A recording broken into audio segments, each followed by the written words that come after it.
Welcome back to our Steven. I'm your host, Steven, and I ended a phone call with my doctor earlier with "love you." And today, from traumatizing scammers to traumatizing a group of guys in the supermarket with a single sentence, we've got some crazy traumatizing revenge stories, starting with a post titled "Hurricane and a Butterfly Net." So here's the thing. I, 39-year-old female, thanks to PCOS and paternal genetics, a lot of women on my father's side of the family deal with this mess, and I take after that side heavily, have long and heavy monthly fun time.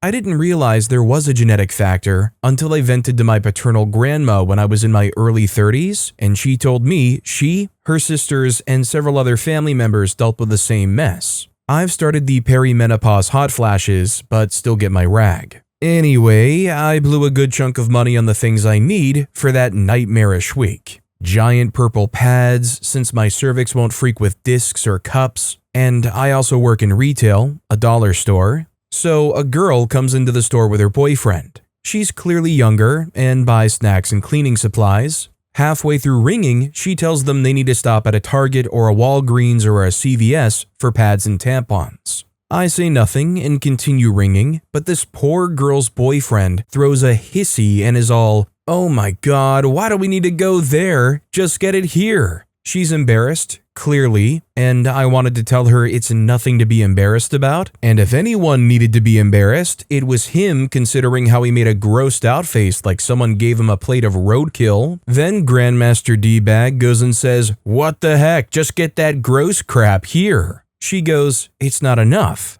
He starts to get irritated and demand why, and me, petty and feeling some kind of way over my own situation, and watching some tool who will never have to deal with it, entering midlife crisis jerk that I am, says, "Go to the toy aisle, get a butterfly net, and try to catch a hurricane with it. Considering how that goes, come back for her if you can." He was upset and embarrassed. Girl was shocked, happy, and mildly embarrassed. Me? I'm dealing with a truckload of mess outside of this, so I just took the win. Midlife crisis and all that. Wanted to tell her to dump the clown, but they left before I could. I think the real problem is having this little hissy fit domestic problem in the checkout line at the Dollar General. Not only am I willing to bet that OP isn't wanting to get second-hand exposure to that stress, but also almost definitely is not getting paid enough to do so also. Evie the Fox left a comment on the post saying, "God, he sounds so toxic." Agreed. Poor girl needs to dump his misogynistic butt. The OP responded saying, "She does. They're regulars, and I'm hoping the next time I see either of them, either he's griping over being dumped, or she's prancing over dumping. The latter is better, but I'll take whatever I can get. And if you'd like to help me be happy and prancing around, it would be pretty awesome if you could hit those like or subscribe buttons down below."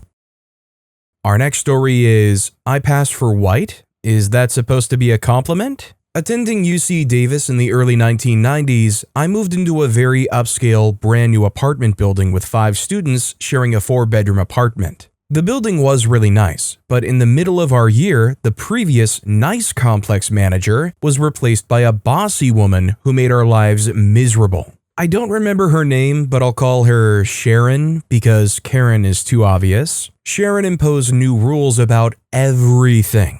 Signs would appear out of nowhere with new rules. For example, each unit could only have 2 guests at the pool, and if one leaves, you can't bring another. No parking in the visitor spaces, even if someone else stole your assigned space. No putting trash in the bins before 8 p.m. the night before trash collection. The common room had a big screen TV, a huge deal in the 90s, but she controlled the remote and didn't like most of the shows and sports we all liked, and wouldn't show things like Star Trek The Next Generation because she didn't like it, and some show her kids liked was on at the same time, and on and on. Sharon was a white South African and mentioned being South African frequently. Whenever someone complained about her new rules, Sharon would say that rules are necessary and somehow tied that to being South African. The connection wasn't clear, but whatever. I had a feeling that a lot of her rules had a not so subtly racist undertone to them. The swimming pool rule seemed to be aimed at one apartment of black women who frequently had their friends over to use the pool and the fitness room.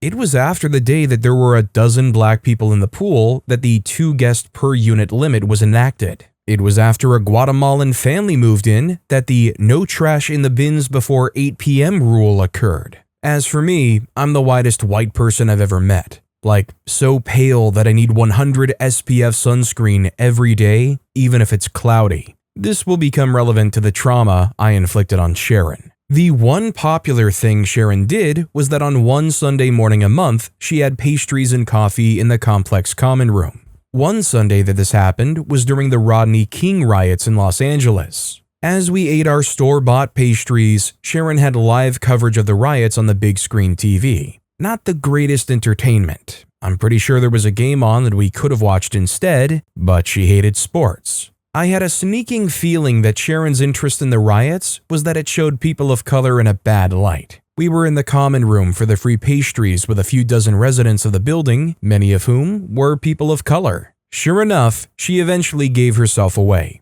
Here's how the conversation went. Sharon said, "Those people are not rioting for their civil rights. They just want a free television set." Me, sounding shocked, replied, "Those people? Is this how you talk about me when I'm not around to hear it? By those people, do you mean my people?" Sharon, confused at this point, said, "Oh, not you. I was talking about the rioters on TV." Me, loud and indignant, replying, "The rioters? So you do mean people like me. I thought this complex was equal opportunity housing when I moved in." Sharon, more confused, replied, "What are you talking about? The rioters are..." And me, cutting her off and making sure this conversation is loud enough to get everyone's attention. "Yes, the rioters are what exactly? Were you going to say the rioters are black?" Sharon, turning red-faced, said, "I'm so sorry, I didn't realize." "You didn't realize what? You thought I passed for white? Is that supposed to be a compliment? Is that the only reason the management leased the apartment to us?"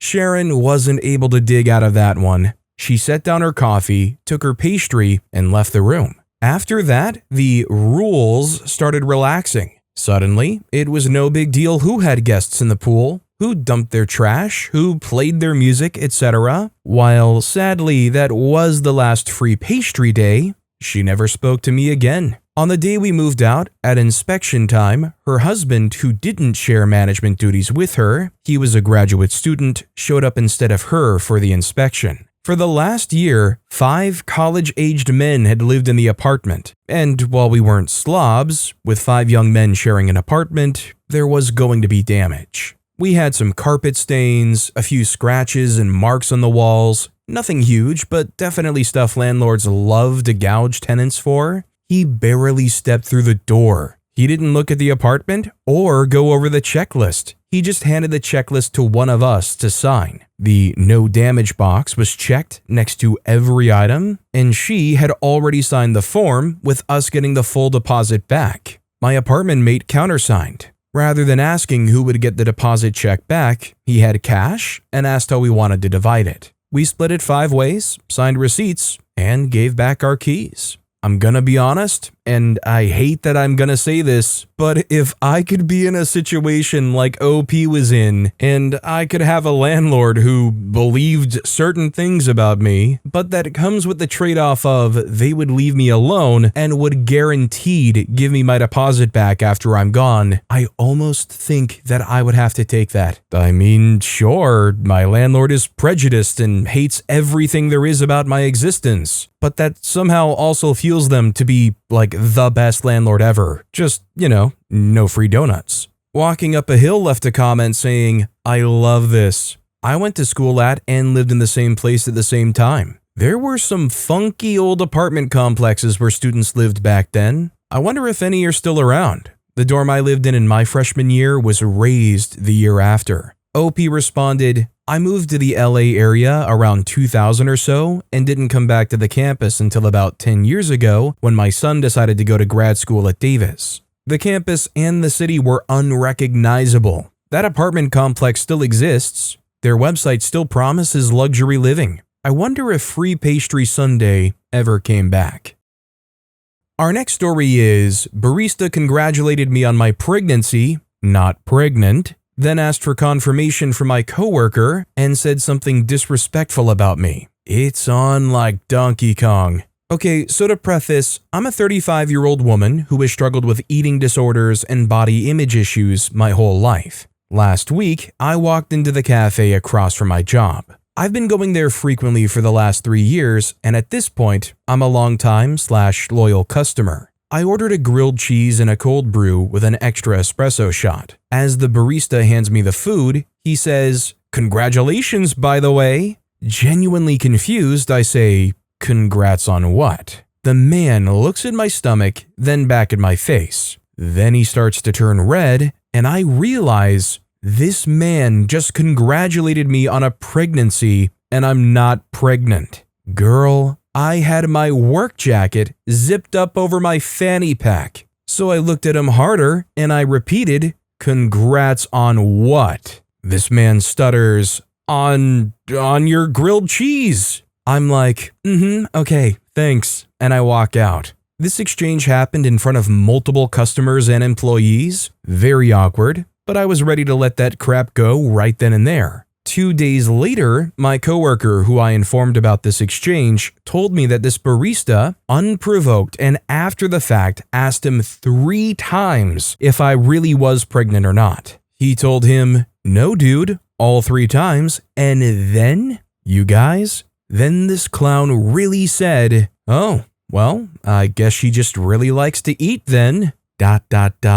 You guys, the way my self-esteem crumbled under the 1-2 punch. Like, what a dumb thing to say to a woman. And what a mean thing to say about her when you find out you're wrong and you think you're just talking crap with the boys. For context, in winter 2023, I weighed 50 pounds more than I do now. I've lost a ton of weight and my glow up is undeniable. Yes, I gained back a little weight since Christmas. No, you're not allowed to freely comment on it in a negative way to multiple people. So I told everyone. I told my boss, I told my coworkers, I told my housemates and my friends. I put his butt on blast on Instagram. No tags, but called out nonetheless. Now everyone at work who frequents the shop knows he's a misogynist prick. Now they've lost at least a few good customers in that respect. Now, suddenly, there have been a couple of complaints submitted, stating that other customers overheard their barista making nasty comments about a female customer's body. The worst part for me isn't having my body be up for critique. It was thinking this guy was alright for 3 years, and then the emotional whiplash of realizing, oh,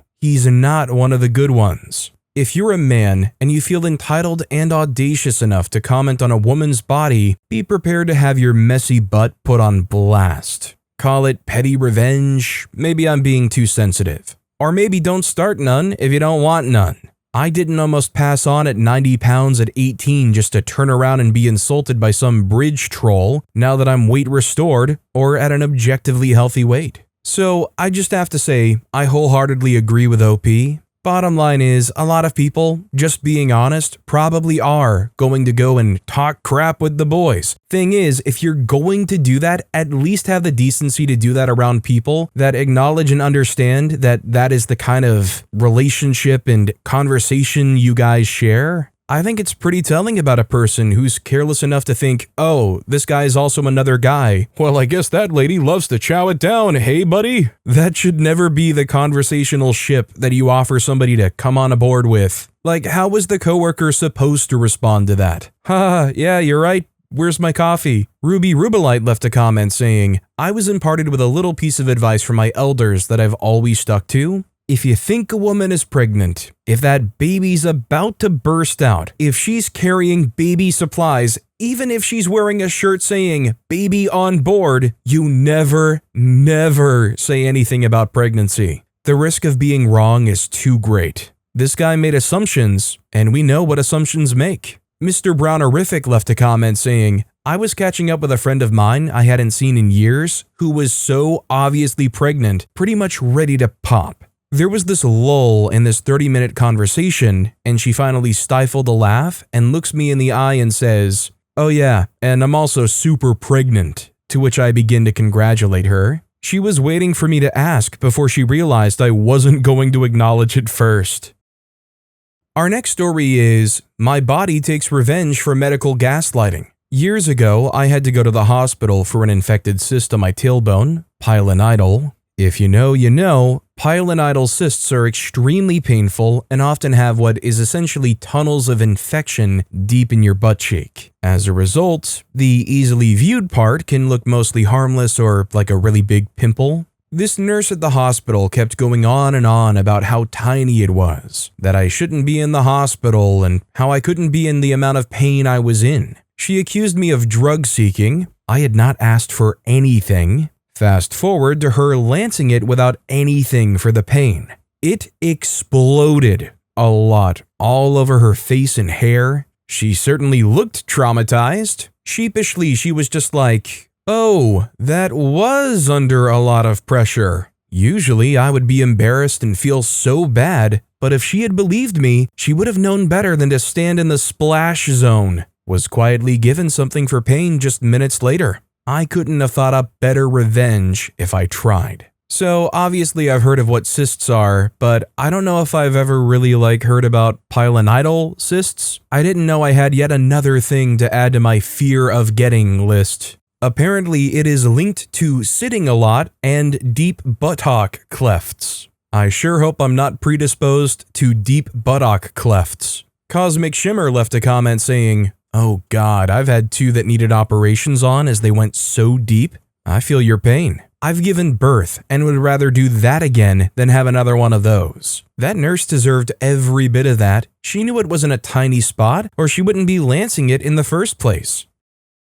Our next story is foiled a scammer with 2 words he never expected. As an older woman, I'm sometimes targeted by phone scammers. Here's how I handled the latest call from one of these crooks, who I'll call WBS for would-be scammer. I changed his name because I don't remember it. WBS, in a gruff, authoritative voice, said, "Is this OP?" I replied, "Speaking." I never say yes to any question from an unfamiliar caller, so it can't be used to claim I've consented to anything. WBS replies, "This is Agent Jack Smith from Border Control, badge number 9570. We've intercepted a large shipment of illegal drugs from Mexico addressed to you."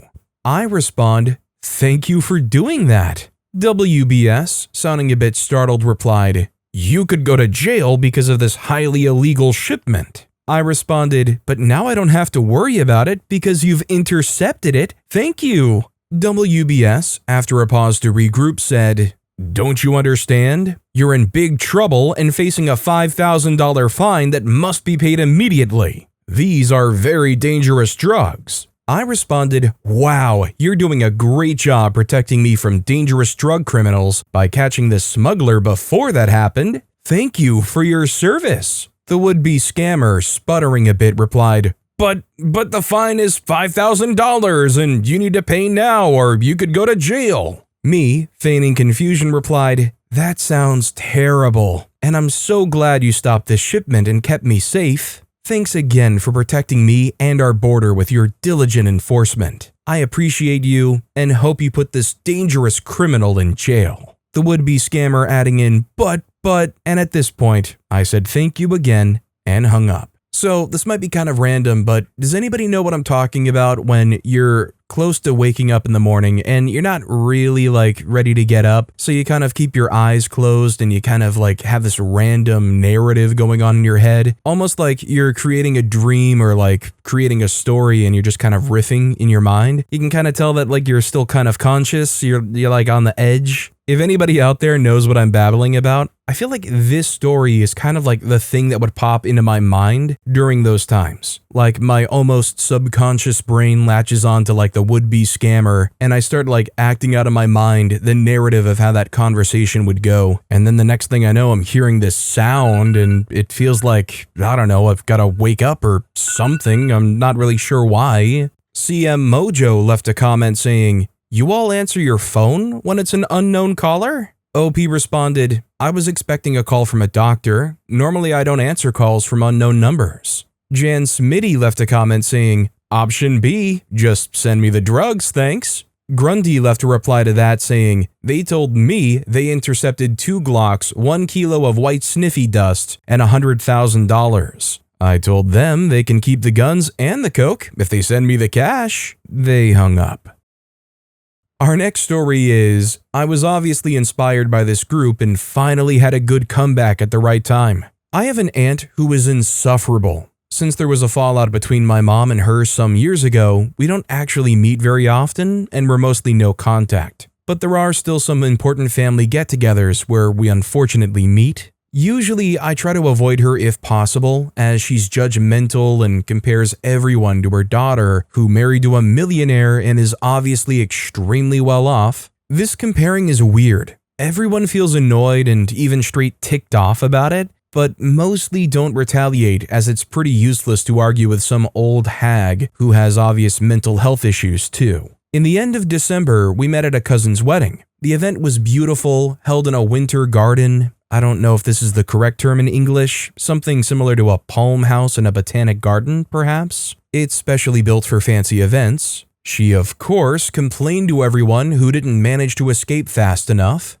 I happened to be one of those victims. She started with how white and silver theme colors for a wedding was so boring, how her daughter's wedding was way more luxurious, and how the bride's dress was too simple to be considered a wedding dress at all. Then she asked me what my opinion was. I replied, honestly, the wedding is gorgeous and the bride looks so elegant. What I'm wondering about, though, is how some people simply have no class and put down about others all the time. I've always thought that only people with very low intelligence do that. I mean, how do some people have such poor manners and just speak whatever comes to their mind without any filters? Safe to say, she kept to herself for the rest of the evening. Not sure it will last forever, though. Oh, I know that aunt was just fuming when OP said that.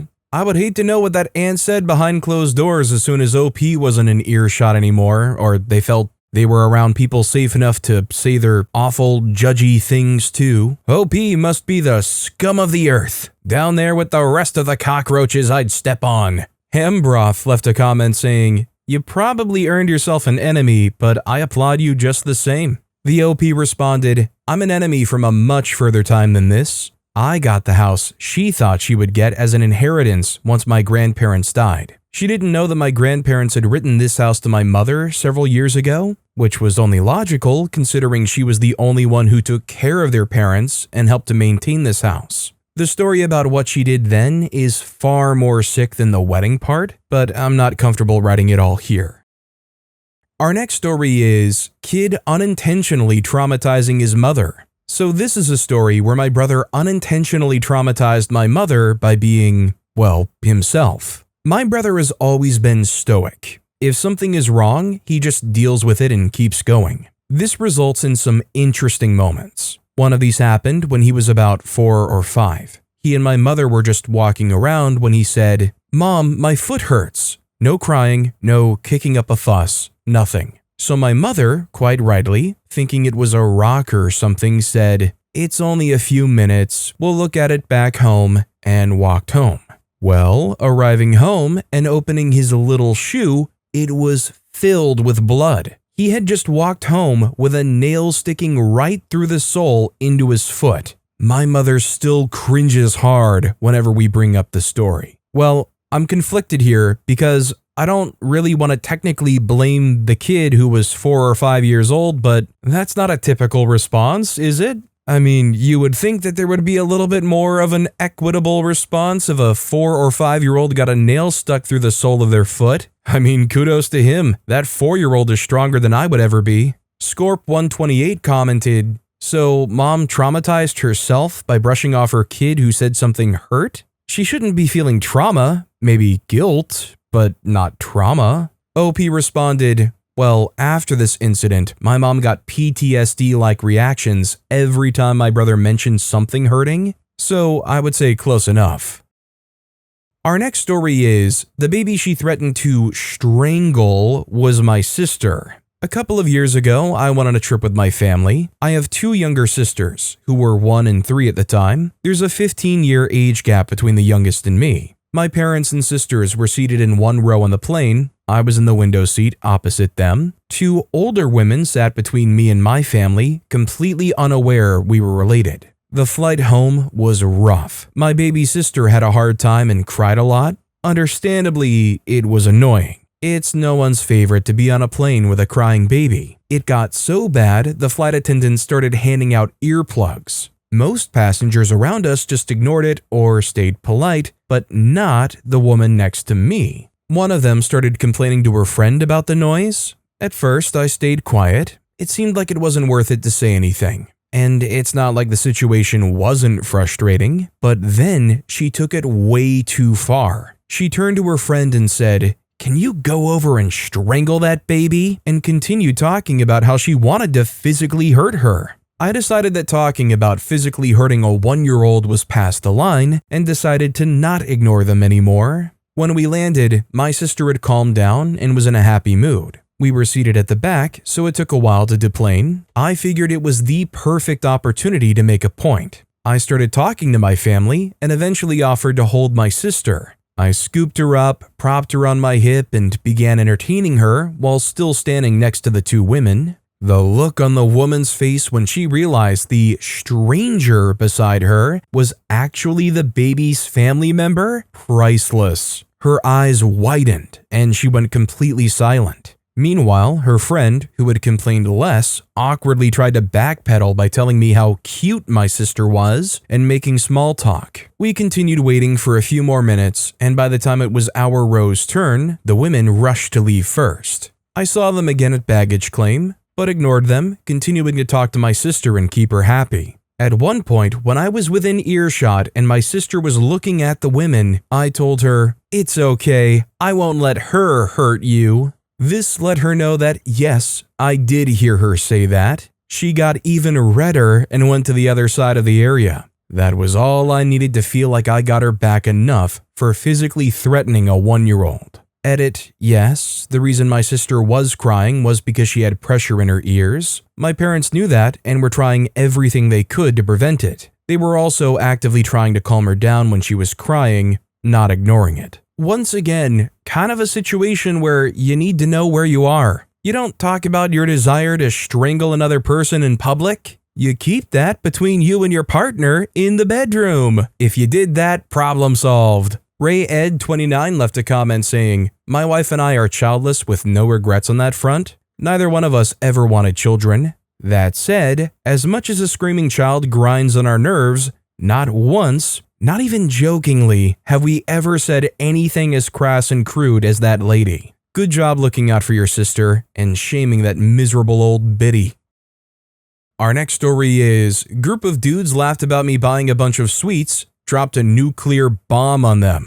I was in a supermarket buying a bunch of sweets. I mean it. It looked like I shoveled the whole aisle of vegan chocolate in my basket and dumped it on the conveyor belt. Vegan chocolate here is mostly small candy bars and way too expensive 100-gram chocolate bars. It was like 20 to 25 euros of candy. Looked a lot because of the sheer amount of candy bars was way too much, but not like a full conveyor belt full of candy. Well, in front of me were a group of older teenage boys, like 18 or 19 years old, talking, laughing, till they saw my sweets. Now they laughed again, but at me. At my sweets galore, at my big belly, BMI of 30 says hi. Normally, I would have given them a sharp glance and said nothing. Not today. I had a kinda good day today. My shyness couldn't hold me back. I took my headphones off, I turned the music off at the checkout and only had them on because they're soothing for me, and said, calmly,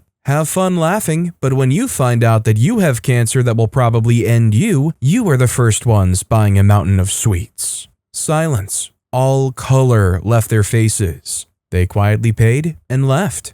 I don't have cancer, just crippling depression, but I thought, what if they laugh at someone who has cancer? How will they feel? I don't want anyone to feel bad, but people who laugh at others, they have to learn what impact they may have. Maybe they will, maybe they won't. But today, I ruined their fun they had on the cost of others. Oh, I told the cashier that I don't have cancer, just wanted to teach them a lesson. Apparently these guys are there often, probably after going to the gym, which is right upstairs. They had gym bags with them, and they like to make fun of others. Small edit, I know I have awful eating habits. Eating is a coping mechanism for me, and for others too. I know it's not a healthy one. I know that a BMI of 30 is too much, and I know that it shows. I'm slowly working on it, but everyone has fallbacks, like today. Regardless, no one deserves to be laughed at when they're at a low point in their life and or sick. Today they just laughed at me. Tomorrow they might laugh at someone who lost someone dear to them or who got a death sentence. I don't want that to happen to anyone ever. And if it means bonking them with the guilt hammer, so be it.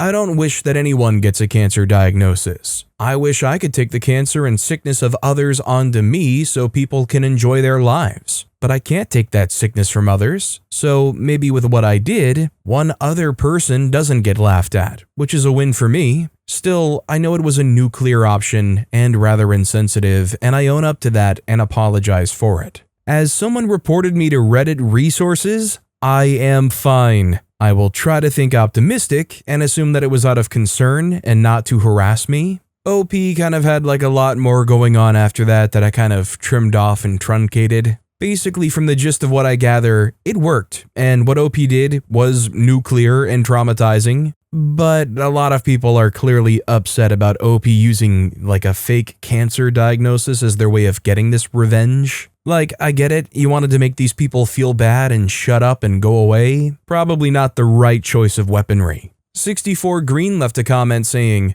I don't understand laughing about what people are buying at the store. I've seen some pretty odd combinations and or quantities of things, but I don't know the story. Maybe all that candy is for you, and if it is, cool. You're allowed to stock up on stuff you like. But you could also be buying stocking stuffers or any other number of scenarios that are none of my business. 21 Ambelina left a comment saying, but what's your favorite candy right now? I got a mad thing for them sweet tart ropes. OP responded, mine is a dark chocolate with roasted hazelnut butter filling. It is divine. I never liked dark chocolate before, but that one is so delicious but way too expensive. And speaking of delicious, if you want another absolutely delicious, crazy, traumatizing revenge story, why not check out the video on the left of the screen right now? Or if you want a taste of my latest video, why not check out that video on the right? That said, I'll get back to the confectionery factory, and I'll see you all next time with some more stories.